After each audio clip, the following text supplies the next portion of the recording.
Ei, som. 1, 2, som. Teste, som. Ei.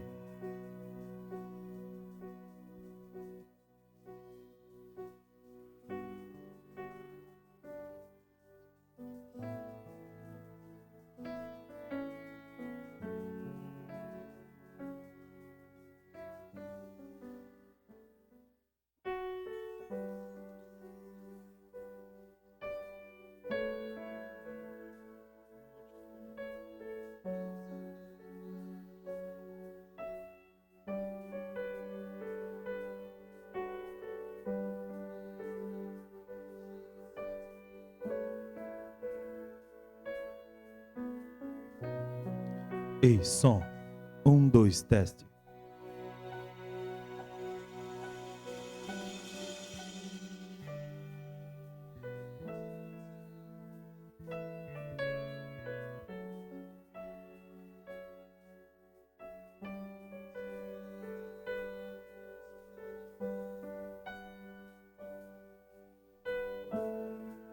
Ei, som. 1, 2, teste, som.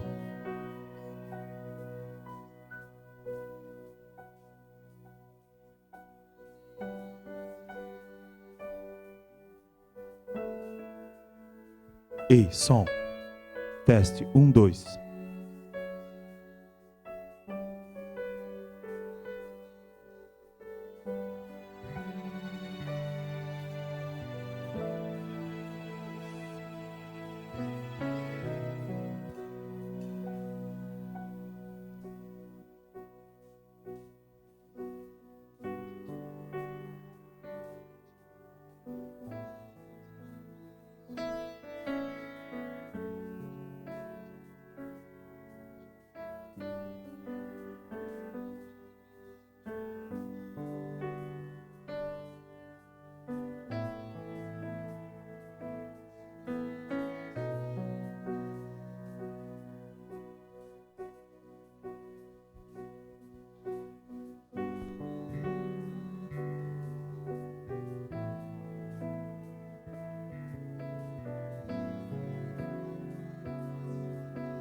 som, som.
Graça e paz, queridos, boa noite. Quero convidá-los aqui de pé. Oremos ao Senhor e com esta palavra de oração, então, vamos dar início ao culto de adoração ao Senhor dessa noite. Estamos bem? Amém? Ebenezer? Até aqui nos ajudou o Senhor?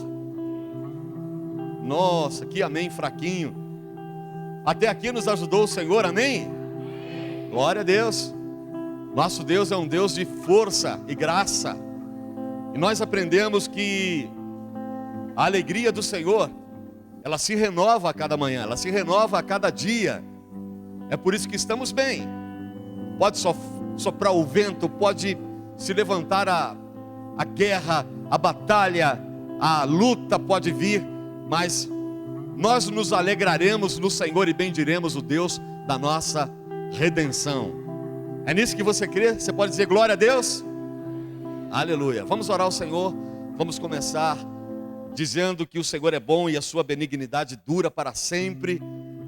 Durante o nosso culto existem louvores, salmos, ministrações e palavra, testemunhos, e de novo oração, e de novo ministrações e palavras, e de novo cânticos. E assim nós entramos na presença do Deus a quem nós servimos. Amém? Pessoal de casa, seja bem-vindo. Estamos transmitindo simultaneamente pelo Facebook e pelo YouTube. Vamos devagarzinho aí avançando nas multimídias, aprendendo a trabalhar, aprendendo a transmitir, e que seja bênção sobre a vida de todos nós. Mafei, obrigado por esse grauzinho aí no som, porque me ajuda, viu? Aí eu falo menos alto e tento dosar um pouquinho aí a voz. Pessoal do louvor, vamos chegar todo mundo para cá já? Vamos? Vocês vão vindo para cá, a gente vai orando e já vamos começando. Vamos orar? Quem está feliz aí, diga glória a Deus. Quem está triste, diga amém. Eu quero orar por você. Se tiver, a gente quer orar por você. Ninguém? Então vamos orar. Então vai ser uma oração de alegres. Amém? Então vamos orar. Senhor Deus e Pai, nós te adoramos na noite deste domingo, bendizemos o teu nome e o fazemos na beleza da tua santidade. Obrigado pela salvação em Cristo Jesus, pela paz que temos, pela liberdade com que Cristo nos chamou. Obrigado, ó Deus, pela palavra que nos redime, que nos liberta, que nos edifica, que nos consola. Obrigado pela presença do teu Espírito em nós, que nos traz ao pleno conhecimento da verdade. Obrigado porque o teu Espírito que nos convence de pecado, justiça e juízo habita em nosso coração e vida. Obrigado, ó Deus. Eu te louvo nesta noite pela vida dos meus irmãos que aqui já estão. Te louvo pela vida daqueles que estão a caminho. Te louvo pela vida daqueles que não virão. O Senhor sabe quais são os motivos. Nesse momento levanto a minha voz em favor do teu servo Jorge Gonçalves Goa. Oro por sua vida. Uma palavra da tua boca muda a nossa história, muda as nossas circunstâncias, e tu podes fazê-lo. Oro ao Senhor em gratidão a ti pelos livramentos que já tens dado aos teus servos, mas oro pelo Levi. Peço que o Senhor o assista neste momento de UTI, uma criança de apenas 6 anos de idade, Senhor. Oro pelo Elton, pela Débora, para que o Senhor fortaleça o coração dos teus filhos. Oro pela tua serva Rose, pela notícia de que está bem, que chega pelo grupo da igreja. Peço a tua bênção sobre a vida de todos os teus servos. Ó Deus, que a tua palavra, que é poderosa, que a tua mão que não está encolhida para abençoar, que não está fechada para nos remir, que os teus olhos que não estão vedados para que não possas ver-nos, que os teus ouvidos que não estão agravados para que não possa ouvir a nossa oração e a nossa adoração. Senhor, então, que o Senhor se incline e veja e ouça, que a mão do nosso Deus se mova em favor da vida de cada um de nós. Entramos em tua presença com ousadia para te adorar, para te exaltar, para dizer que és bom e a tua benignidade dura para sempre, para dizer que estamos aonde gostaríamos de estar, fazendo o que cremos que fomos chamados para fazer. Estamos de livre e espontânea vontade na tua presença, somos escravos de orelhas furadas, declaramos voluntariamente a nossa servidão ao Senhor, e que a vossa boa, perfeita e agradável vontade se solidifique em nós, se estabeleça em nós, se cumpra em nós. Ó Deus, receba o nosso louvor e a nossa adoração. A Ti a honra, a glória e o louvor pelos séculos dos séculos. Amém, amém e amém. E se você pode dizer amém, diga glória a Deus. Você pode aplaudir o Senhor, aplauda a Ele. Aplauda o Senhor com alegria. Aleluia, glória a Deus. Deus é bom, amém, aleluia. Diga comigo assim: Deus é bom e a sua benignidade dura para sempre. Diga de novo: Deus é bom e a sua benignidade dura para sempre. Aleluia. Vamos louvar o Senhor.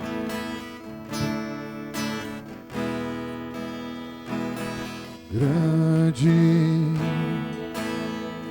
é o Senhor e muito digno de louvor. Na cidade do nosso Deus, seu santo monte, a alegria de toda a terra.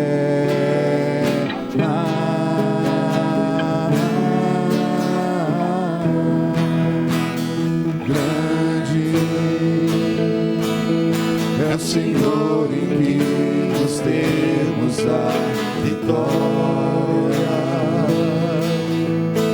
que nos ajuda contra o inimigo. Por isso diante dele nos prostramos.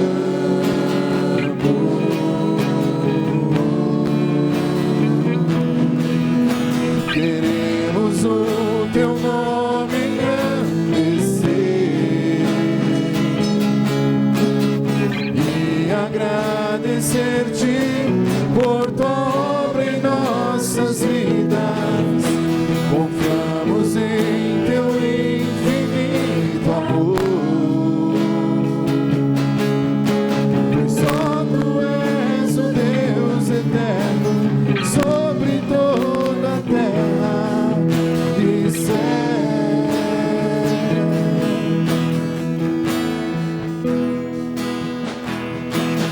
Grande é o Senhor e digno de louvor.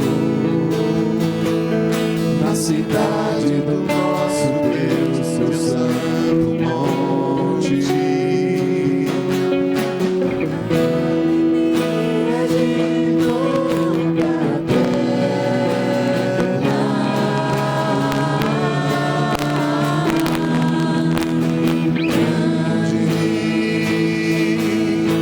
Senhor, em quem nós temos a vitória e que nos ajuda contra o inimigo. Por isso diante dele nos prostramos.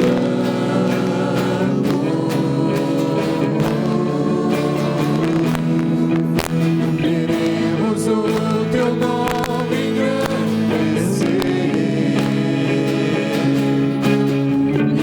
agradecer-te por tua obra em nossas vidas. Confiamos em teu infinito amor, pois só tu és o Deus eterno sobre toda a terra. Pois só tu és o Deus eterno sobre toda a terra. Pois só tu és o Deus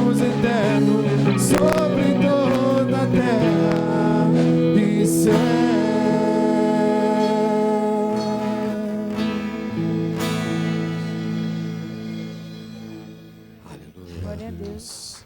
Aleluia. Aleluia.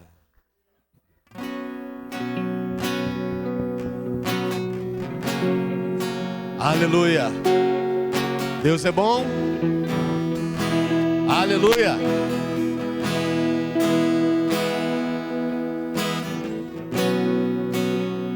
Te eu vou amar,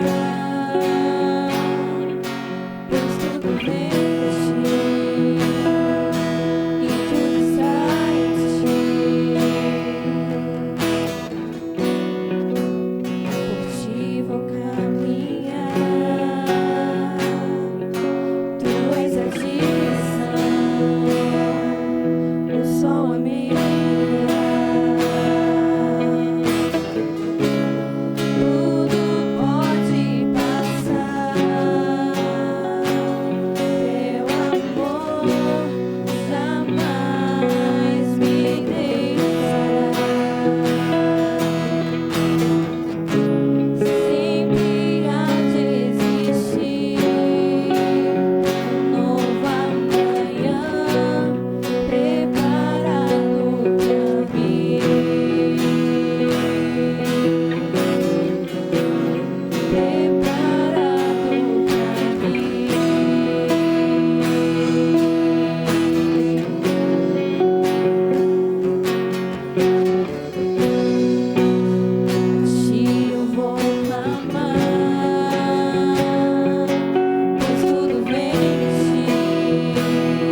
porque dele, por ele, para ele são todas as coisas. Porque dele, por ele, para ele são todas as coisas.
Você pode dizer glória a Deus, meu irmão.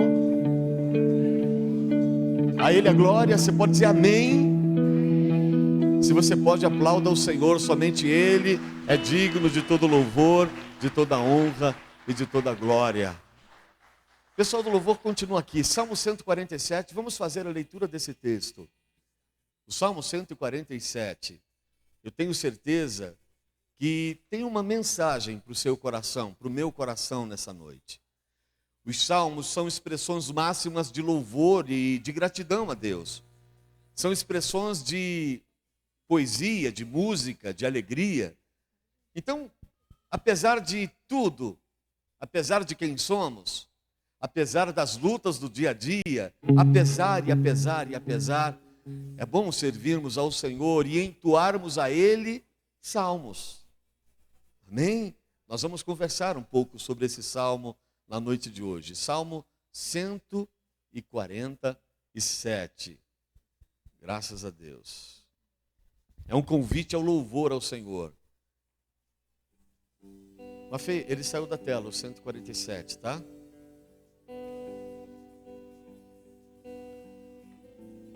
Eu faço a leitura do texto e vocês acompanham, tá bom? Salmo 147, ele saiu da tela.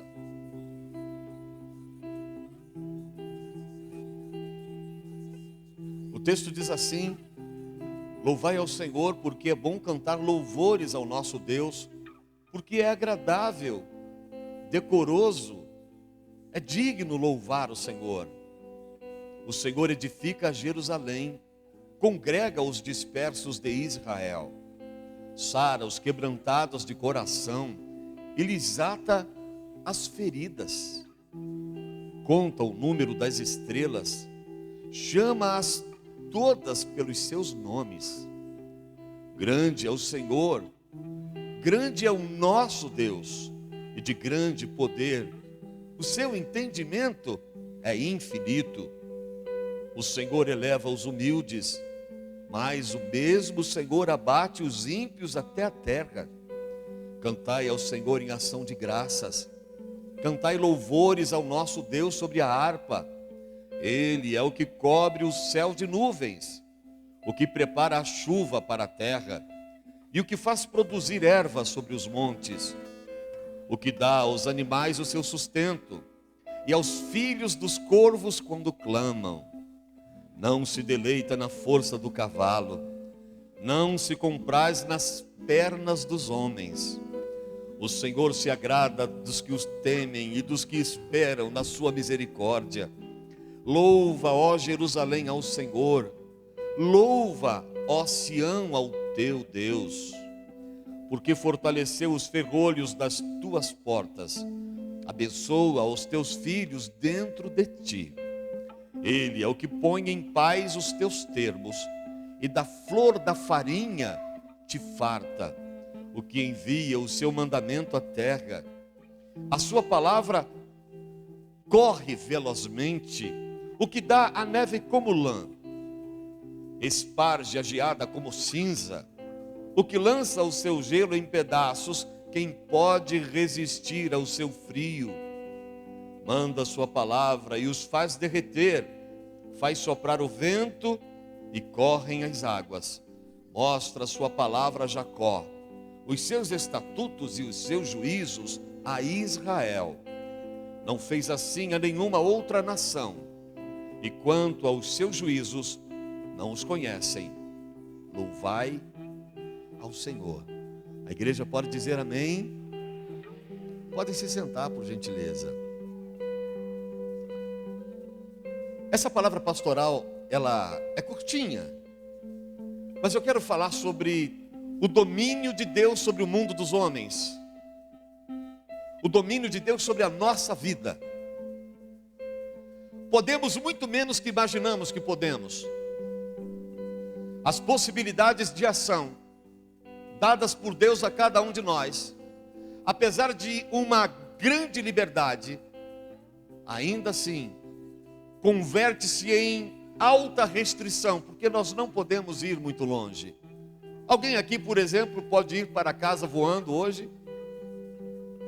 Alguém pode aqui imitar um pardal, uma andorinha, e bater asas até a sua casa? Alguém pode sair daqui na velocidade de um cavalo selvagem? Ou alguém aqui pode perfurar a terra e chegar à sua casa de forma subterrânea, nós somos limitados, extremamente limitados. Podemos menos que imaginamos que podemos. Não temos controle sobre absolutamente nada. Serviço de previsão do tempo. Às vezes o pessoal brinca dizendo, quando dizem que vai chover, não chove. É só você ler o contrário. Quando dizem que não vai chover, se prepare porque virá uma grande tempestade. Quem nunca brincou com a imprevisibilidade? Não há previsibilidade. Nós não conhecemos o dia de amanhã. Nós não sabemos o que é melhor para a nossa vida. Nós não sabemos preterir, escolher, decidir, deixar de decidir. Já viram como nós temos problemas às vezes para escolher o cardápio? O que comer?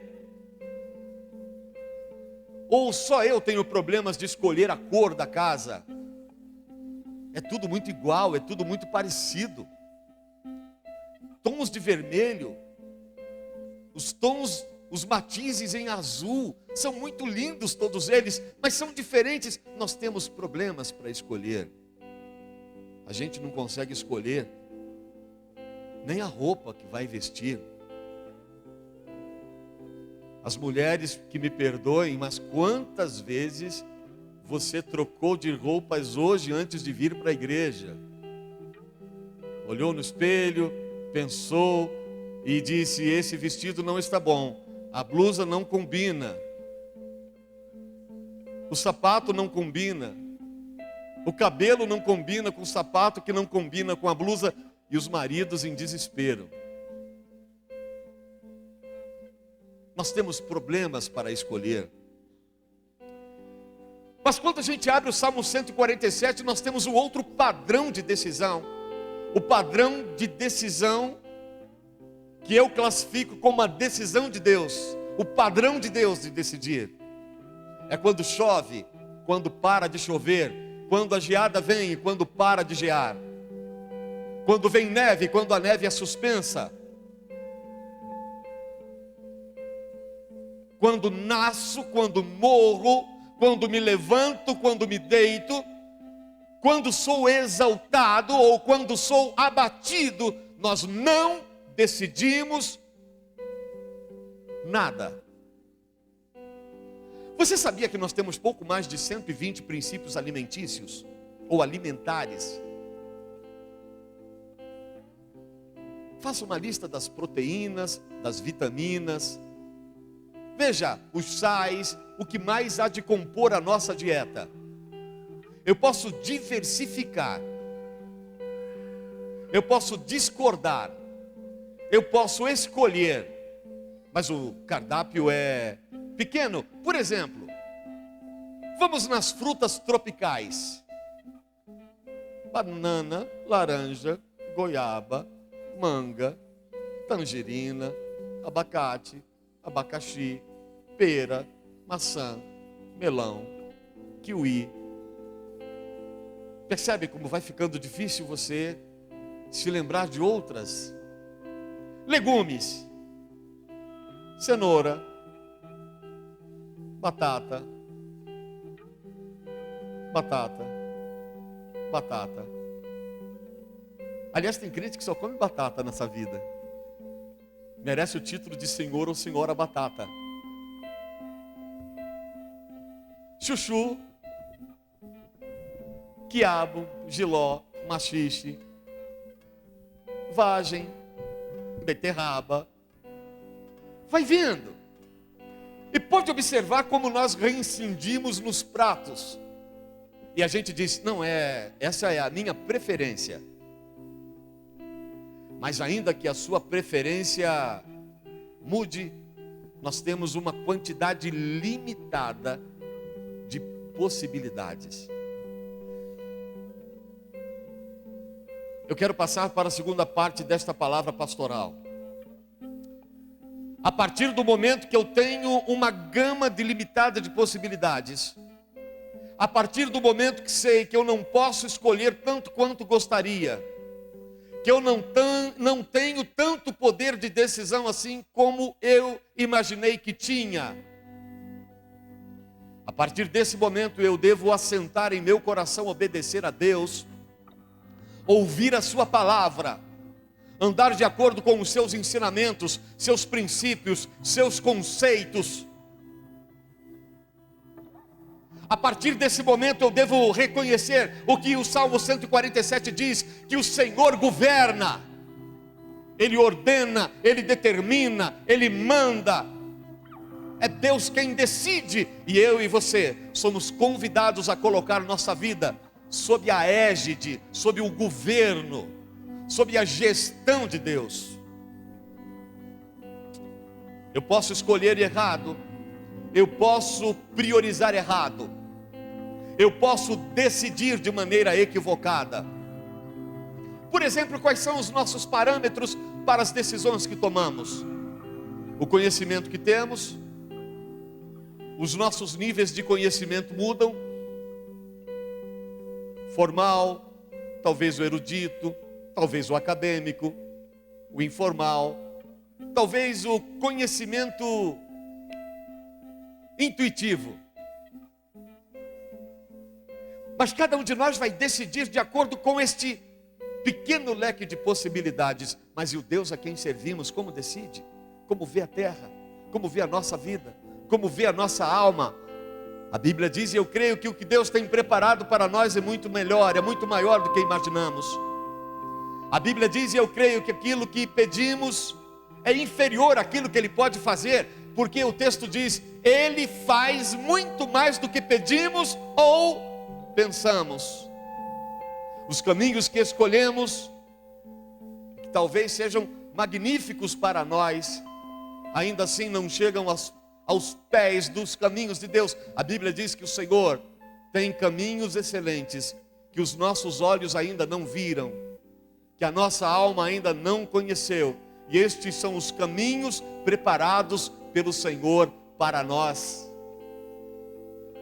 Nós fazemos planos e projetos, mas os projetos de Deus são perfeitos, os projetos de Deus são detalhados, os projetos de Deus a miúde identificam as nossas limitações, identificam as nossas áreas de vulnerabilidade, identificam as nossas fragilidades. Os planos e os projetos de Deus, eles são complementares, eles produzem crescimento, eles produzem vida.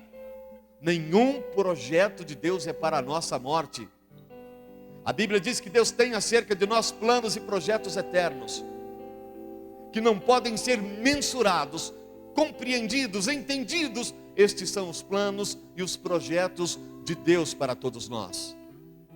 Eu quero terminar esta palavra pastoral dizendo a você o seguinte: confie no Senhor, entrega o teu caminho ao Senhor e confia nele, e o mais Ele fará. Você compreende isso e pode dizer amém?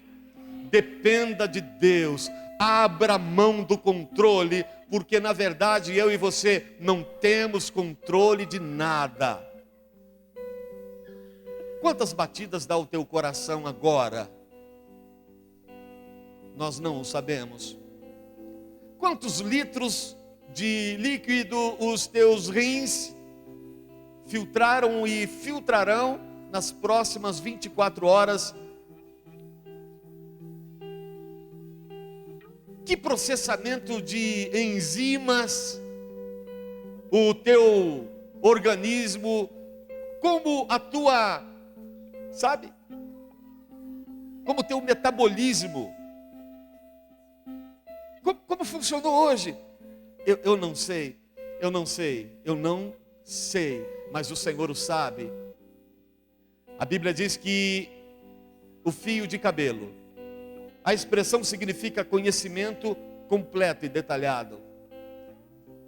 O nosso sair e o nosso retornar, o nosso deitar e o nosso levantar, o nosso pensamento. A Bíblia diz assim, que ainda a palavra não se chegou ao paladar, à boca, e o Senhor já a conhecia. o Senhor já a tinha.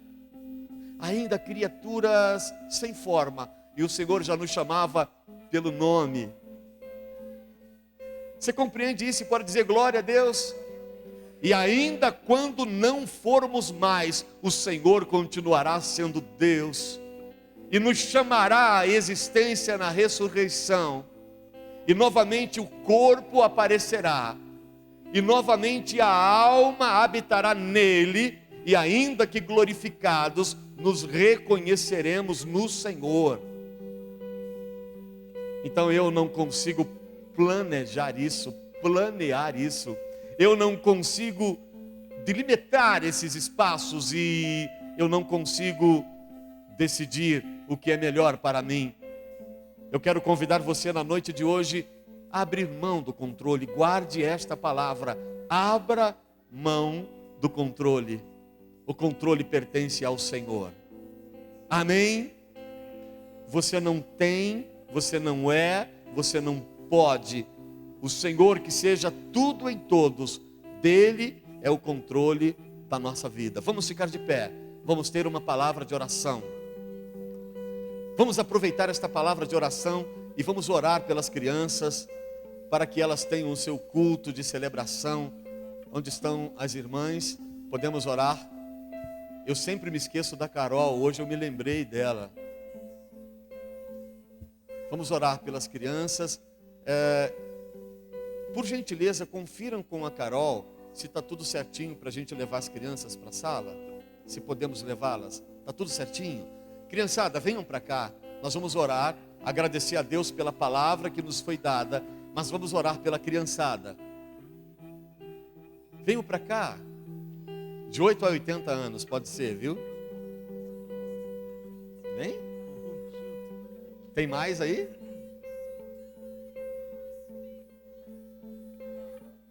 Onde houver uma criança, venha. Carol, hoje eu me lembrei de ti.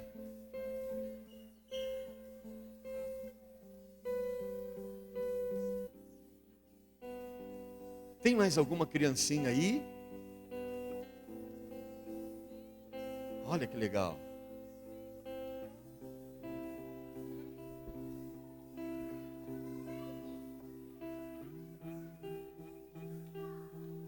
Uma hora eu vou mostrar as fotografias para vocês da Amanda, da Isa, do Rian.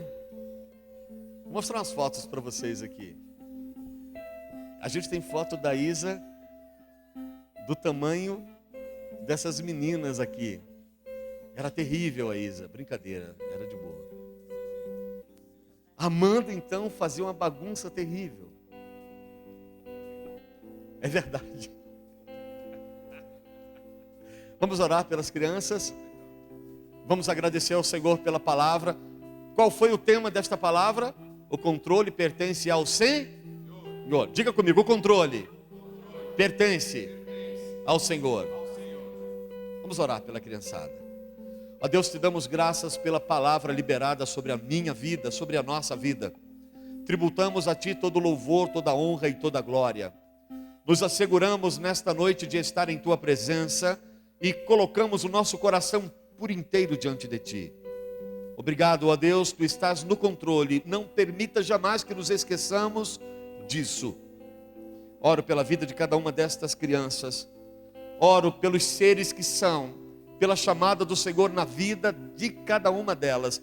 Missionários, pastores, líderes, mulheres de Deus, pastoras, missionárias, professoras, homens de negócio, empresários, homens de Deus, mulheres de Deus, pais de família, mulheres de fibra, de honra, de caráter. Ó Deus, tudo isso está aqui diante de Ti, na figura destas crianças. Honre a vida destas crianças, guarde-as em nome de Jesus. Senhor, nós oramos mais uma vez pela vida do Levi. Te louvo pela vida do Elton e da Débora que estão conosco aqui hoje. E oro pela vida do Levi. A vida do Levi é Tua. E nós queremos vê-lo em breve junto a estas crianças, adorando o Teu nome, bendizendo o Teu nome em Tua casa. É assim que oramos e é assim que agradecemos, consagrando estas crianças ao Senhor. E o fazemos com alegria, em nome de Jesus. Amém, amém e amém. Quem pode, diga amém. Amém. Pessoal, fica de pé. Elton, Débora, vem cá. Eu queria que vocês representassem o Levi. E nós vamos orar por vocês agora. Esse casal está numa guerra grande. O Levi está na UTI, já tem mais de uma semana. Está brigando pela vida. O Senhor o guarda. Sabemos que ele está nas mãos do Senhor. E muito legal que no meio dessa batalha toda, eles estão aqui. E eu quero pedir uma coisa à igreja. Por favor. Infelizmente, com máscara, se você tiver com a sua máscara, né? Se tiver sem, não. Mas se tiver com a sua máscara, vem cá, todo mundo aqui na frente. Nós vamos fazer um círculo de oração aqui, em volta deste casal. Eu creio no Senhor que vai lá na UTI, que mexe naquilo que nós não podemos mexer, e faz aquilo que nós não podemos fazer. Amém? O Levi é parte do corpo de Cristo. Amém? O corpo não está completo se ele não estiver aqui. Amém? Então vamos lá. Vamos fazer um círculo aqui. Pode subir aqui, não tem problema não. Vamos fechar aqui o círculo. Venha todo mundo que tiver de máscara aí venha. Venha para cá. Esse abraço é um abraço no Elton, é um abraço na Débora, para que vocês saibam que vocês são amados, são queridos de Deus. E a vida do Levi para nós é tão importante como a vida de qualquer um de nós aqui. Qualquer um de nós. E a gente sabe que tem uma luta, tem uma guerra, tem uma batalha travada. Mas nós cremos na mão do Senhor nosso Deus. Nós cremos. Amém? Venham. Ainda dá para mais gente aqui. Vem para cá. Vem. Tenha medo não. Eu vou pegar só um de laço para pregar hoje. Não tem problema não. Vamos orar. Ó Deus, com misericórdia e graça, levantamos a nossa voz em oração e abraçamos simbolicamente o Levi nesta noite. Abraçamos como membro do corpo de Cristo, que congrega neste lugar. E o corpo não está completo, porque o Levi não está aqui. Nós entregamos o Levi nas tuas mãos, como temos feito ao longo dos últimos dias. E pedimos o teu milagre, a tua intervenção. O Senhor que trouxe à existência o Levi, o Senhor o conhece cada neurônio, conhece cada nervo, cada junta. O Senhor faz distinção entre juntas e medula, o Senhor o faz. E nós sabemos disso. Nós colocamos o Levi mais uma vez na palma de tuas mãos. E pedimos a tua vitória, o teu livramento, Senhor. Que este vírus seja morto, seja debelado. E que o Davi seja restaurado. E que volte ao convívio da sua casa, aos braços de seus pais e ao convívio da igreja. Esta é a vontade do nosso coração. E é assim que clamamos pela vida do Levi na noite deste domingo. Da mesma forma fazemos com o teu servo Jorge Roa. Senhor, tu és o dono da vida. A morte não tem domínio sobre nós, a não ser que o Senhor o diga, que o Senhor o permita. E a tua palavra diz que ainda quando passamos pelo vale da sombra e da morte, o Senhor conosco estará. O Senhor pode trazê-lo, o Senhor pode restaurá-lo. Uma palavra da tua boca muda a nossa história. Nós te louvamos pela vida da tua serva Rose, te louvamos, ó Senhor, enfim, pelo teu Espírito liberado sobre a nossa alma, Espírito de segurança, Espírito de ousadia, Espírito de vigor, fortaleza de Deus. É nisso que eu creio, e é assim que nós te louvamos na noite de hoje, e o fazemos em nome de Jesus. E se você crê nisso, diga glória a Deus. Continue de mãos dadas, mais um cadinho. Nós vamos cantar todo mundo aqui uma canção, um pedacinho de uma canção. E eu queria que vocês cantassem comigo.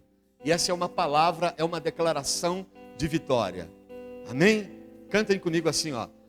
Porque Ele vive, posso crer no amanhã. Porque porque Ele vive. Temor não há, temor não há, mas eu bem sei, eu sei que a minha vida está nas mãos de meu Jesus, que vivo está. Mais uma vez, porque Ele vive, porque Ele vive, posso crer no amanhã, porque Ele vive, temor não há, mas eu bem sei, eu sei que a minha vida está nas mãos de meu Jesus, que vivo está. Se você crê nisso, diga glória a Deus, aplauda o Senhor. Aleluia. Aleluia. Amém? Amém? Vocês podem voltar para os seus lugares. Que Deus abençoe. Obrigado, Elton. Obrigado, Débora. Que Deus abençoe a vida de vocês. Amém. Enquanto nós louvamos ao Senhor com esse próximo cântico, nós vamos recolher os dízimos e as ofertas para o trabalho do Senhor. Quem crê que o Senhor vive, diga glória a Deus. Glória a Deus. O Senhor vive. Aleluia. Enquanto este próximo louvor estiver sendo cantado, nós vamos ofertar, vamos dizimar. Nós vamos fazer aquilo que podemos fazer, devemos fazer, como adoradores que somos. Aleluia.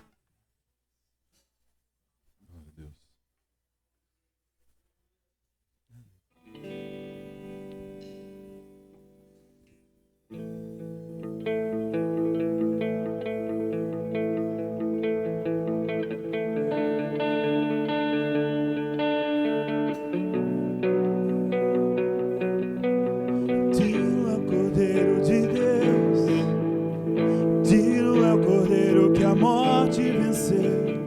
Digno é o Cordeiro de Deus, digno é o Cordeiro que a morte venceu.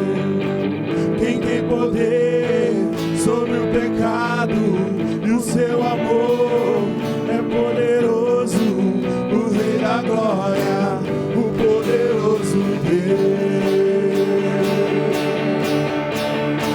A terra treme com sua voz e nos deixa maravilhados. O Rei da Glória, o poderoso Deus. Maravilhosa graça, teu amor que não falha, tomou o meu lugar, levou a minha cruz. Teu sangue me salvou, minha dívida pagou. Jesus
o Cordeiro que a morte venceu.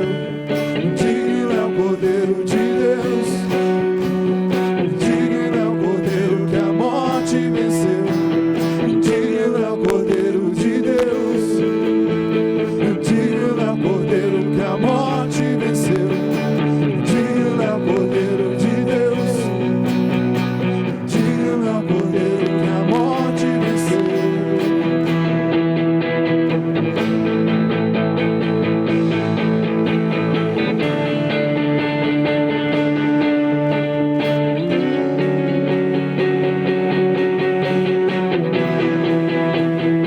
Maravilhosa graça, teu amor que não falha, tomou o meu lugar, levou a minha cruz, teu sangue me salvou,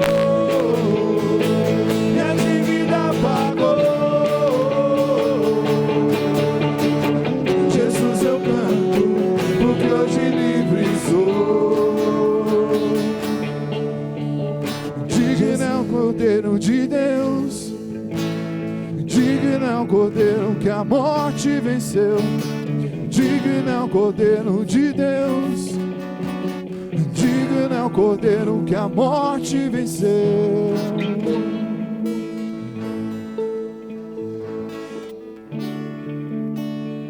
Glória a Deus.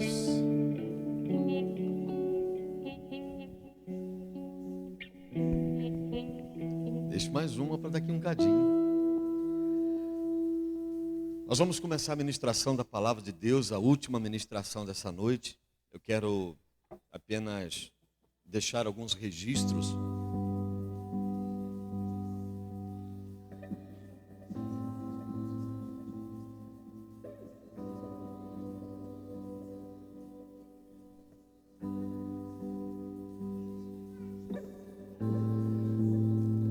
Eu quero deixar uma palavra de agradecimento a todos os irmãos que participaram do seminário Dança, Louvor, Adoração e Missão da Igreja. O seminário aconteceu essa semana. Nós tivemos aqui a presença do pastor Josué Gonçalves Vasconcelos, da MCM de Goiânia. E nós temos uma preocupação muito grande, irmãos, aqui na igreja, com qualidade, com ensinamento, com ministração.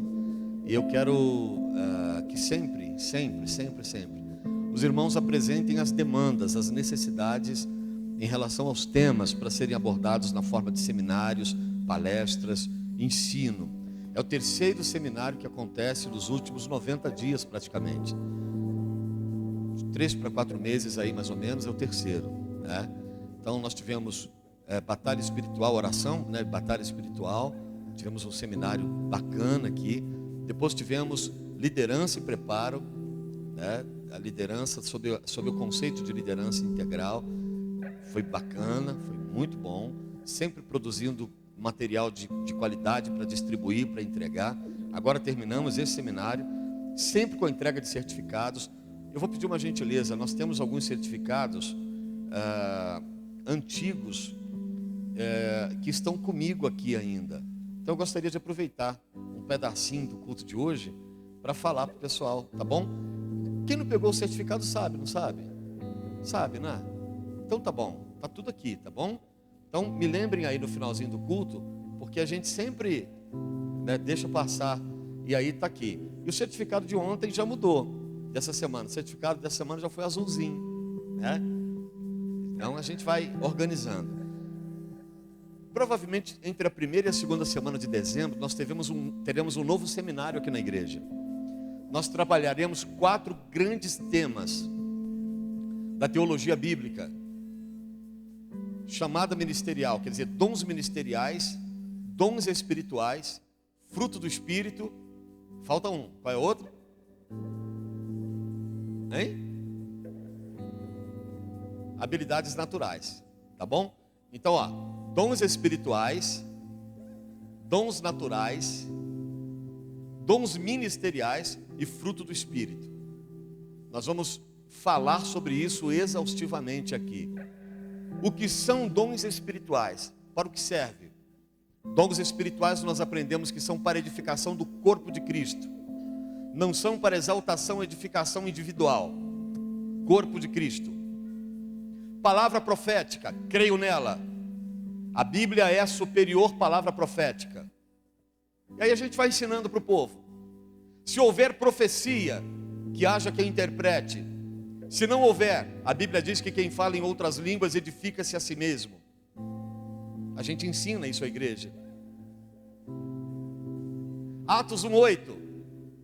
Língua de anjos ou língua de homens? Língua de homens. E todos os ouviram falar das grandezas de Deus, cada um em sua própria língua.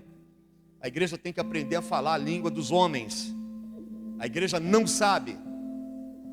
E aí a gente se ilude pensando que a gente quer e deve preferir a língua do céu. Tem tempo para isso, meu irmão. Nesse momento você tem que aprender a falar a língua dos homens. Se comunicar com os homens para transmitir a mensagem da salvação. Dons ministeriais.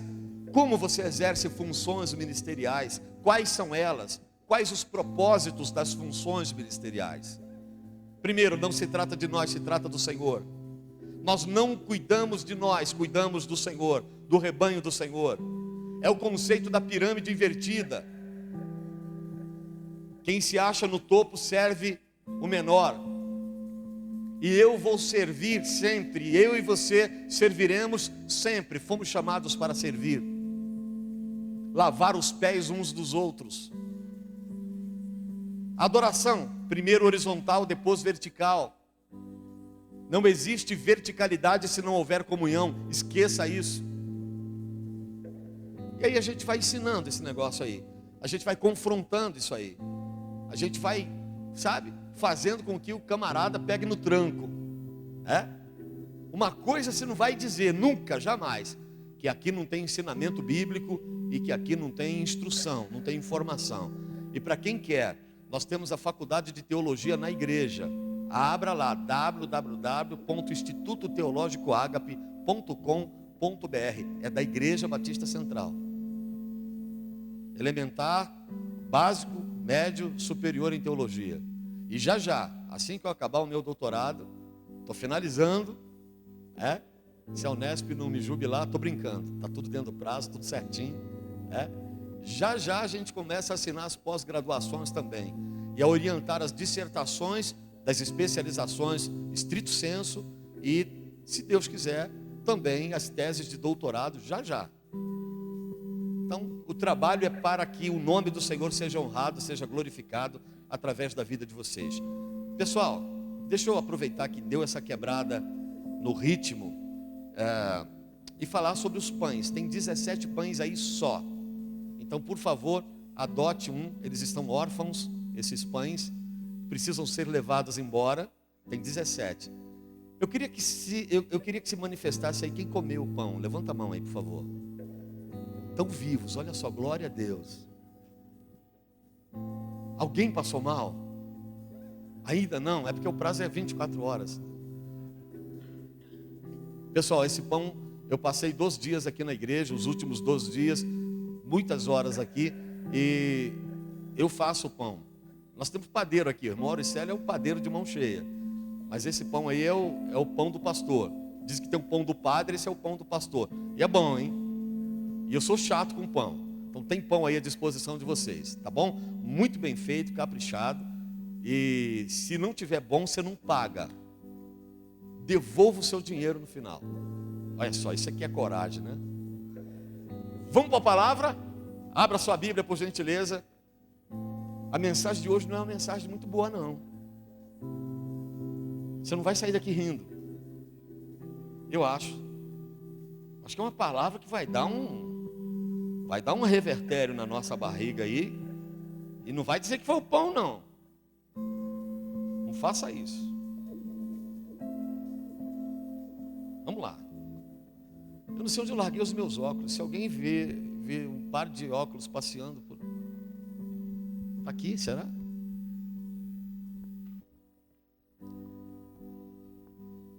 Eu tenho que estar de óculos para enxergar o óculos, ora. Valeu ou não?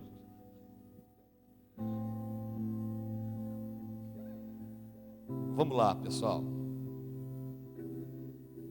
Deixa eu tentar ver se a gente consegue fazer toda a abordagem por aqui, para que a gente não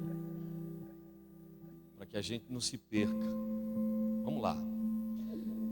Evangelho de Lucas, vamos começar por Marcos. Daqui a pouco a gente chega a Lucas.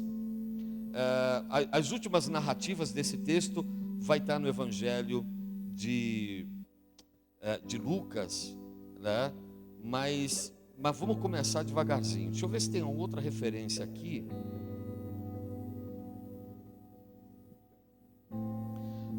Vamos começar por Lucas. Evangelho de Lucas, capítulo 24, versículo 49. Lucas, capítulo 24, versículo 49. Mas a primeira referência é Marcos, capítulo 16, versículos 12 e 13. Abra sua Bíblia aí. Vamos lá. Abra nas duas referências, tá bom? Marcos 16, 12 e 13 é a segunda referência que nós estamos trazendo.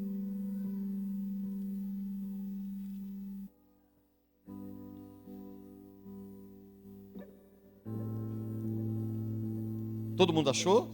Tudo certinho? Legal. Agora, acharam aí a primeira referência? Lucas capítulo 24, versículo 49. Vamos lá? Lucas 24, 49.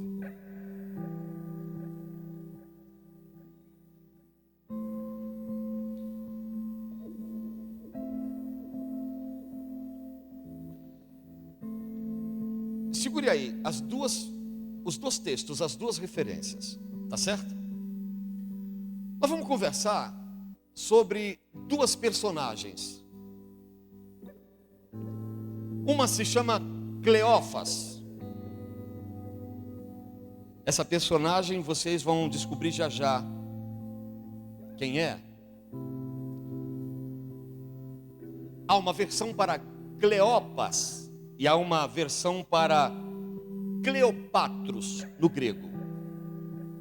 Cleopatros significa glória do Pai ou exaltação de Deus.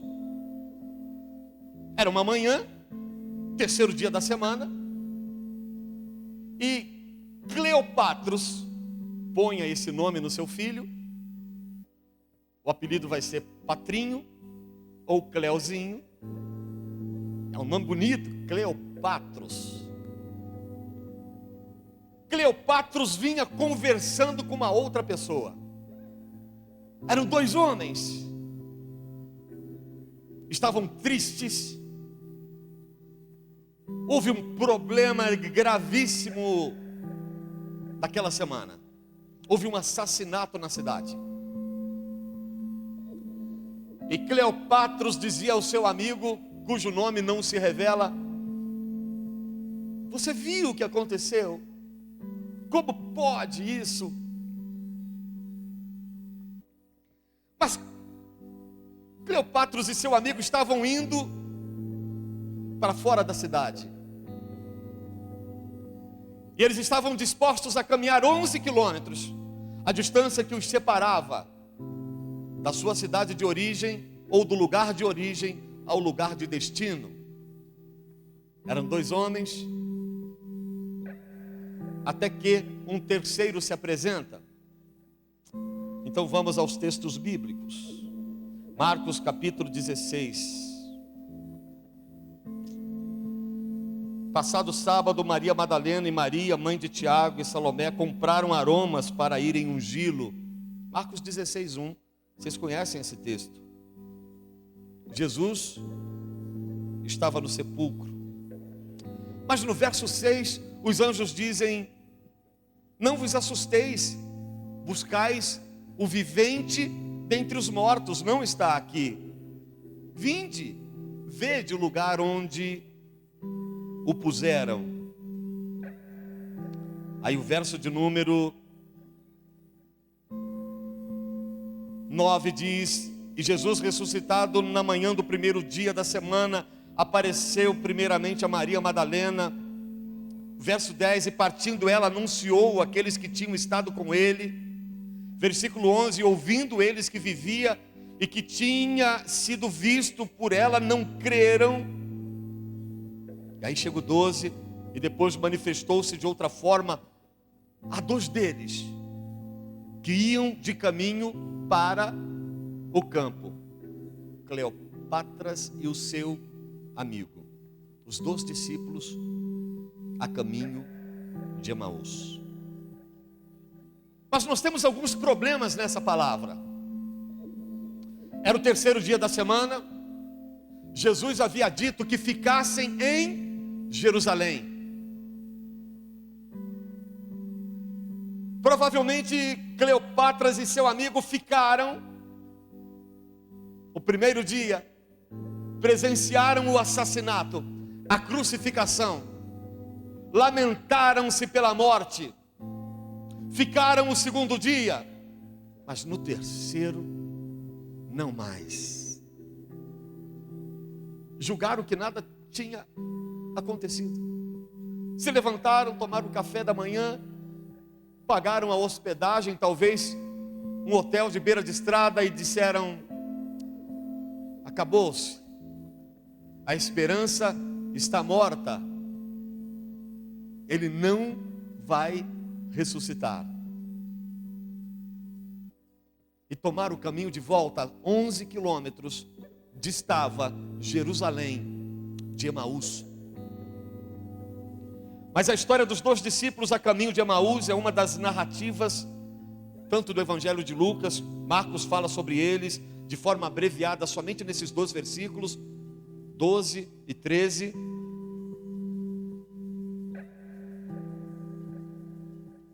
Mas a questão é que, qual era a ordem de Deus? Para que ficassem em Jerusalém, lugar de paz. Mas para onde decidiram voltar? Emaús, terras quentes. Esse é o significado da palavra. Lugares aquecidos, ou fontes de águas aquecidas. E normalmente isso acontece conosco quando nós decidimos sair de Jerusalém. Normalmente a próxima parada da nossa alma é Emaús.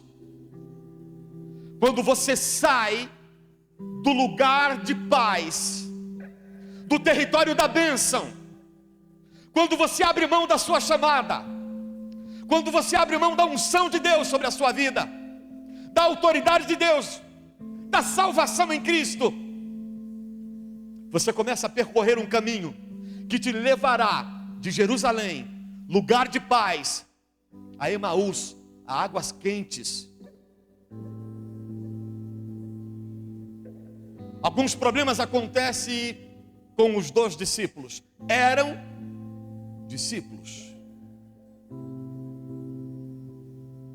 Alguns problemas são evidentes e saltam aos olhos, e eu os apresentarei a partir de agora. Escutem com atenção. Primeiro, os 3 dias da morte de Jesus haviam se passado, e os 2 discípulos decidiram não esperar mais. Quando eu chamo para mim a decisão, quando assumo o controle, nós acabamos de ministrar isso na palavra pastoral do culto de hoje, nós incorremos em erro, e nós nos vemos à mercê das consequências das nossas ações. Quantas pessoas desviadas do Evangelho se desviam do Evangelho, se afastam da casa do Pai, depois desejam voltar e não conseguem fazê-lo. Louvavam, não louvam mais, ministravam, não ministram mais. Tinham palavras de vida e vitória, não as têm mais. Tinham testemunhos que levavam outras pessoas aos pés de Cristo, não tem mais. Porque decidiram a gestão de sua própria vida. A ordem de Jesus era: ficai, pois, em Jerusalém, não saiais de lá. A obra nem tinha começado. O mover de Deus com a igreja nem tinha começado.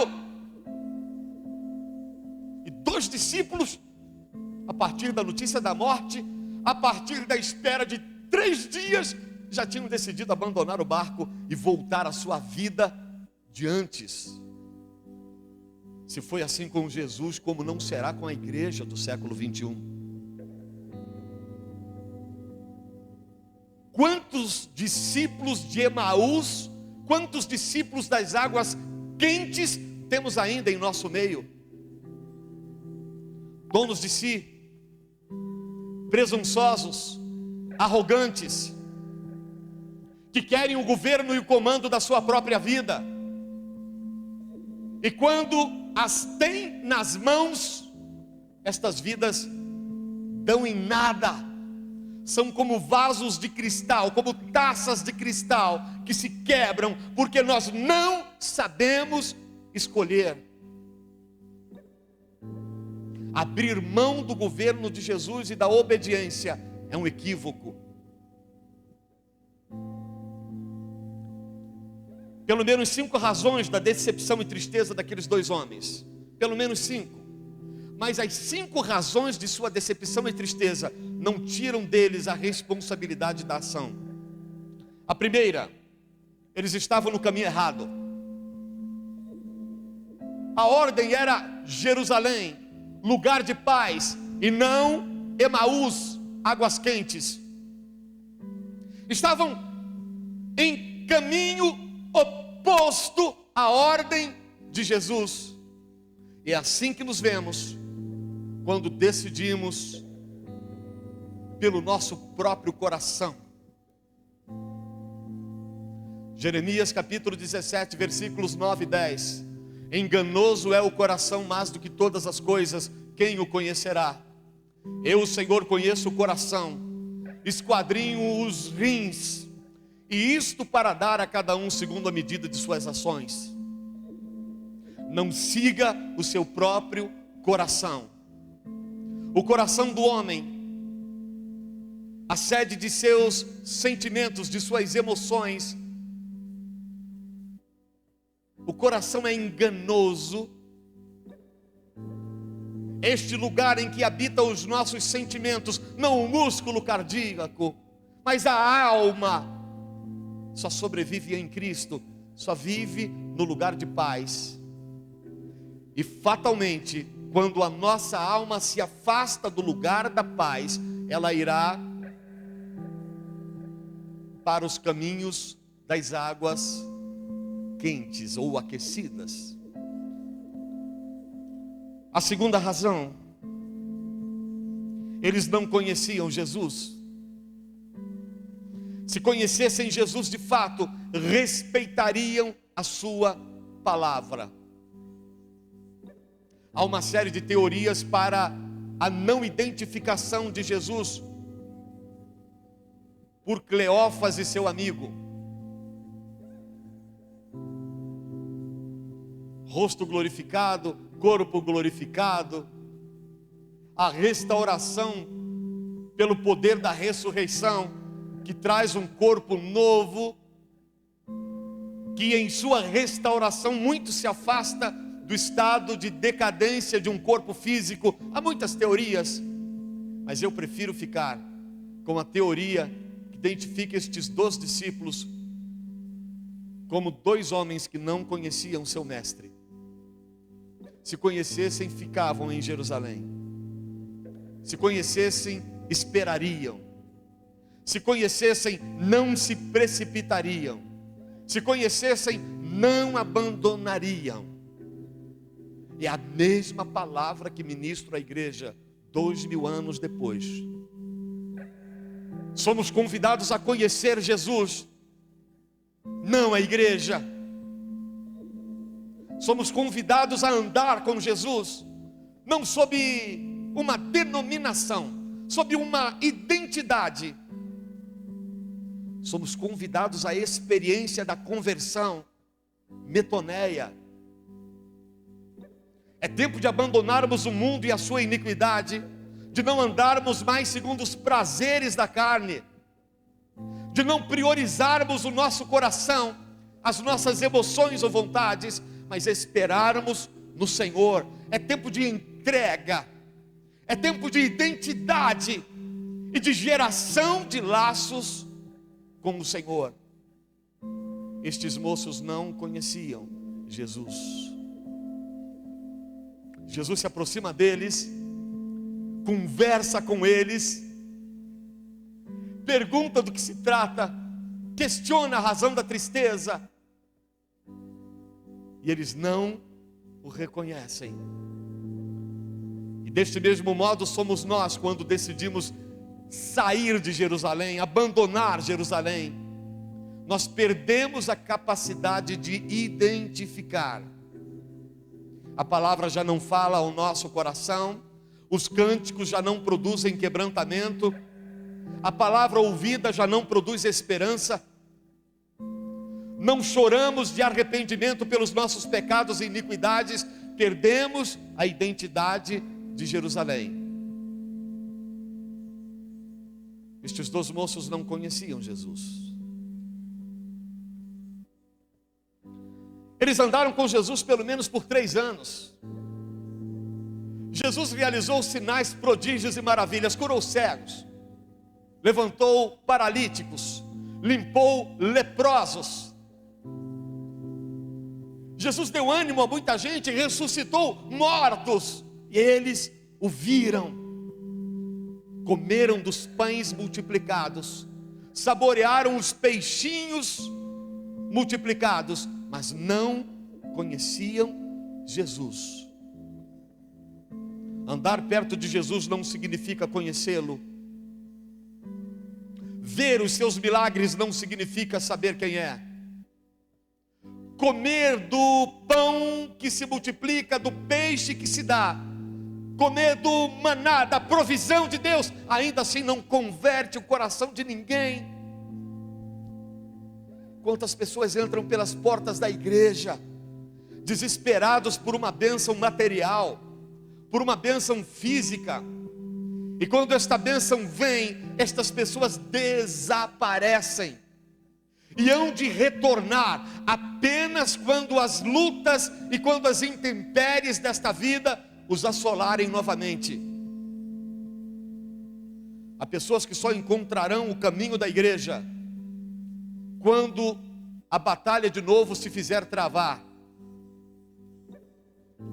Nesta hora se lembram de pastores, nesta hora se lembram de que os pastores oram, se lembram de que há vigília na igreja, se lembram das reuniões da palavra, se lembram da celebração da ceia, nessa hora se lembram de tudo. O meu coração tem que ser segundo o coração de Deus, e eu não devo viver da multiplicação de pães ou peixes. Eu não devo viver das materialidades que para o meu coração significam a verdade do evangelho que ouço. Eu preciso transcender. Ainda que eu não veja, eu tenho de crer. Ainda que eu não receba, eu tenho de confiar. Ainda que eu não perceba absolutamente nada, eu tenho que esperar, porque a Bíblia diz que o justo viverá pela fé. E esta geração é uma geração afeita ao que se materializa. Se eu não colocar o dedo no furo da mão, eu não creio que é Jesus. Se eu não ver o túmulo vazio, eu continuarei achando que ele está morto. E assim vivemos o nosso evangelho, não o evangelho de Jesus. Estes 2 moços não o conheciam, definitivamente não o conheciam. A coisa é tão severa, porque eles são motivados a sair de Jerusalém pela incredulidade. Quando você crê, você espera. Quando você crê, você tem paciência. Quando você crê, você silencia. Quando você crê, você confia. Eles não criam. E ainda nos dias de hoje tem muita gente que duvida da salvação, duvida da vida eterna, duvida do juízo final, duvida do arrebatamento da igreja, duvida da santidade de Deus, duvida da justiça do Altíssimo, duvida da onisciência, da onipotência, da onipresença de Deus. Filho de crente não é crentinho. Filho de gato é gatinho. Filho de cachorro é cachorrinho. Filho de grilo é grilinho. A filho de crente às vezes é tribulação. Filho de crente precisa aceitar Jesus como Senhor e Salvador de sua vida, confessando que Jesus é o Senhor. Filho de crente precisa ter comunhão com Cristo, ter o seu encontro pessoal com Cristo, precisa conhecê-lo. Amo a minha filha de paixão, mas a minha fé não a levará para a eternidade, apenas a sua fé. Amo meu filho, mas a minha profissão de fé não o levará comigo. É preciso que ele a faça. Salvação é individual. Eu estou exortando você nesta noite, que nunca tomou uma decisão de seguir a Cristo, que o faça hoje. Não seja espectador, não seja ouvinte apenas, não seja como os 12 discípulos, Cleófas e o amigo, que andaram com Jesus, viram os seus milagres, comeram da sua provisão, mas não criam nele, eram incrédulos. Imagine quanta gente vem à igreja porque gosta do pastor, gosta da palavra, gosta do louvor, gosta do ambiente, mas nunca passou pelo processo de conversão. Não abriu mão do velho homem, não sepultou a velha criatura, não teve os sentimentos renovados pela graça, não tem o fruto do Espírito, temperança, domínio próprio, mansidão. Não tem o elo da comunhão. Os olhos não brilham quando fala de Cristo. O coração não arde. Mas curiosamente os dois disseram depois na ceia, quando Jesus parte o pão, nós vamos chegar lá. Porventura não nos ardia o coração enquanto ele falava conosco? Tem gente que só se dá conta da gravidade de sua situação se o Senhor vier e o enfrentar e o confrontar, olho no olho, e disser: oh, é só aí que o coração aquece? Curiosamente, os homens das águas quentes sentiram o coração aquecer somente quando Jesus fala com eles. É a turma do arrepio, é a turma do Deus está aqui porque eu estou sentindo, é a turma da emoção, é a turma do movimento, que não consegue manter a linearidade da fé, não consegue percorrer a carreira da fé. Tem hora que chega na igreja soltando rojão, mas tem hora que chega na igreja como tribulação. Tem hora que canta o cântico da vitória, normalmente quando bênçãos pessoais, individuais são dadas. No momento seguinte, revoltado, atribulado, angustiado, não conseguem manter a linearidade proposta pela conversão.